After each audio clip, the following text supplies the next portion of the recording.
사랑하고 축복합니다. 7월 13일 수요일 말씀으로 여는 하루 함께 하도록 하겠습니다. 벌써 또 한 주간이 이제 반이 지나가고 있는 수요일입니다. 어떻게 잘 지내고 계십니까? 이제 목, 금, 토 3일 남았네요. 우리 여름성경학교가 이제 얼마 남지 않는 가운데 있습니다. 더욱더 기대하시면서 우리 여름성경학교를 또 함께 준비해가면 좋지 않겠나라는 생각이 들습니다. 특별히 또 더운 날씨지만 우리 마음 가운데 또 주님께서 주실 은혜들을 함께 기대하면서 그렇게 함께 나갔으면 좋겠습니다. 오늘 우리가 함께 볼 말씀은 마태복음 17장 1절부터 13절까지의 말씀이고, 또 우리 친구들이 가지고 있는 큐티집으로서는 마태복음 17장 4절부터 8절까지의 말씀입니다. 이제 이 이야기는 어떤 엿새 후회라고 이야기하면서 시작되어집니다. 예수님께서 이제 어떤 사건 이후에 엿새 후회하면 바로 이 베드로가 신앙 고백을 하고 난 다음에 예수님께서 어떻게 하시죠? 바로 그에 대해서 이제 십자가의 고난을 당하시고 죽임을 당하시고 이제 사흘 부활할 것에 대해서 예언하시고 그렇게 하실 때 베드로가 어떻게 하죠? 주여 그런 일이 일어나서 안 됩니다 하면서 그렇게 책망하는 모습들이 보여지게 되어지죠. 그로 말미암아 예수님께서 어떻게 합니까? 사탄아 내 뒤로 물러가라 하면서 너는 하나님의 일을 생각하지 않고 사람의 일을 생각하는 거다 하면서 그렇게 이야기했던, 그래서 어쩌면은 베드로에게는 참 힘들었던 상황이 아니었나 생각이 듭니다. 그런 상황 가운데서 이제 예수님께서 지금 어떻게 하십니까? 베드로와 야고보와 요한을 데리고 그 산을 올라가시는데 여기서 어떤 일이 일어납니까? 바로 변화산의 일들이옵니다. 예수님께서 어떻게 되어집니까? 얼굴에서 해같이 빛나게 되어지고, 또한 그 가운데서 어떤 모습이 되어지죠? 바로 옷도 빛과 씌어진 상황들이 되어집니다. 그렇게 되어진 상황 가운데 이제 베드로가 어떻게 하냐니까, 주여 우리가 여기 있는 것이 좋사오니 만일 주께서 원하시면 여기서 초만 세서질 때 하나는 주님을 위하여, 하나는 모세를 위하여, 하나는 엘리야를 위하여 그렇게 하겠습니다 할 때 갑자기 어떻게 되어지죠? 바로 구름이 덮이고 그 가운데서 이는 내 사랑하는 아들이요 내 기뻐하는 자니 너희는 그의 말을 들으라 하는 말씀 가운데 이 제자들이 두려워하게 되고, 두려워한 상황 가운데서 어떻게 됩니까?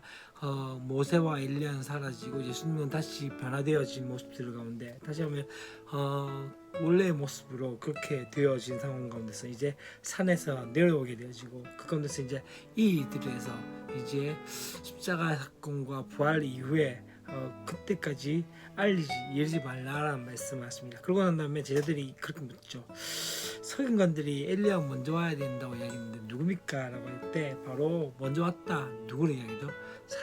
바로 세례 요한에 대한 이야기를 하게 되시면서 그렇게 이야기합니다. 어떻게 하면 이제 인자가 이와 같이 그들에게 고난을 받으리라. 곧 갈보리 십자가의 사건들을 이야기하게 됩니다. 자, 여기서 우리가 좀 이제 함께 볼 말씀은 첫 번째 뭘 이야기합니까? 바로 우리 가운데 바로 변화산의 영광들을 보게 되었습니다. 지금 사실 베드로에게는 좀 힘든 상황이었던 부분들이 있습니다. 왜냐하면은 신앙 고백을 하고 난 다음에 바로 또 다시 예수님께 책망받은 상황이었죠. 그런 상황 가운데 이제 예수님께서 어떻게 합니까? 이 베드로와 야고보와 형제 요한을 데리시고 올라가셔서 바로 변화산의 사건들을, 변화산의 영광을 보게 하시게 되어진 거죠. 그 상황 가운데 어떻게 되어집니까? 그 가운데서 지금 모세는 어떤 사람이죠? 바로 율법 모세오경을 적었던 사람이었고, 또한 출애굽의 역사를 만들었던, 어쩌면은 이 모세를 통해서 이야기하고자 하는 것은 무엇일까요? 제사장과 같은 역할과 또한 어쩌면 율법이라는 것을 이야기할 수 있죠. 그리고 또한 출애굽에 대한 이야기를 할 수 있는 모세의 이야기입니다. 엘리야는 어떤 사람일까요? 바로 선지자를 대표했던 사람이죠. 다시 말하면 모세와 엘리야는 구약의 전체적인 이야기를 했던 사람들, 구약을 이야기할 수 있는 사람이었던 그 사람들이 누구와 함께, 예수님과 함께 변론을 함께 이야기를 하고 있는 것을 보게 되어졌다는 거죠. 어땠을까요? 이 광경조차 어쩌면 너무나도 놀랍고 영광스러운 그런 광경이 아니었을까요? 그렇기 때문에 아마 이 베드로뿐만 아니라 또한 거기에 있었던 야고보와 요한까지도 어땠을까요?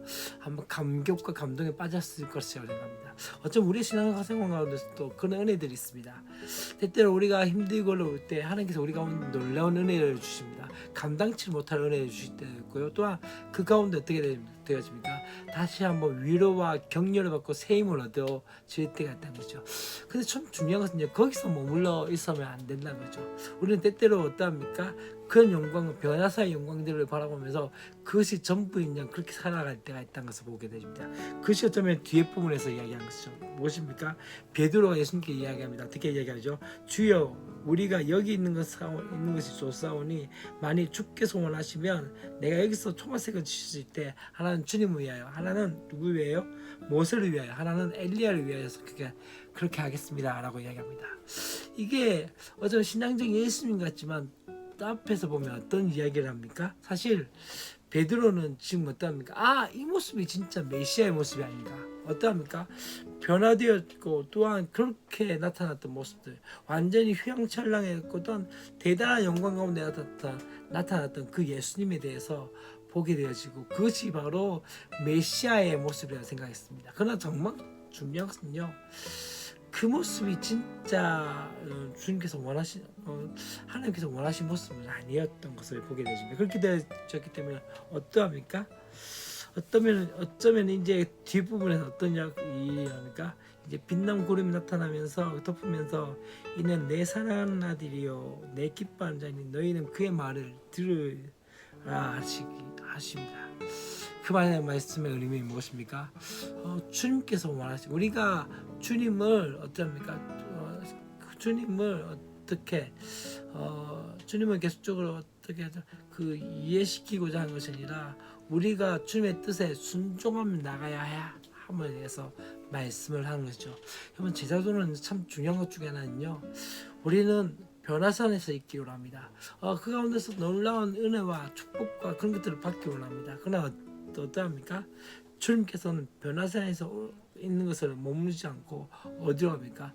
이 땅에 내려오기로 하시고 또한 갈보리 산으로 가기 원하신다는 거죠. 여러분, 우리는 변화산에서의 모습으로 있어야 될 존재가 아니라 어디로요? 바로 세상으로 내려와야 되며 갈보리로 가야 할 존재라는 것을 우리가 기억하셔야 합니다. 여러분, 참 중요한 것은요, 교회 안에서 예배 드리고 그 가운데 은혜 받는 것도 중요합니다. 그 가운데서 또한 감격과 감동의 예배로서 예배로서 가는 것 중요합니다. 근데 더 중요한 건 무엇일까요? 살아내의 역사인 거죠. 세상에서 살아내야 되는 거죠. 세상에서 어쩌면은 그 영광 가운데 그 변화된 예수님의 모습이 아니라 인간 예수님의 모습들, 그렇게 되어지면서 어떻게 해요? 세상 가운데서 살아내며 어떤 그 가운데서 함께 지냈던 그 모습과 같이 우리 또한 어떠합니까? 이 땅에서의 삶 가운데서 어떠합니까? 교회에서 다시 한번 새 힘이 없고 변화사의 역사를 맛보았다면 세상에서 살아내의 역사를 맛보아야 한다는 것을 말씀하는 것이죠.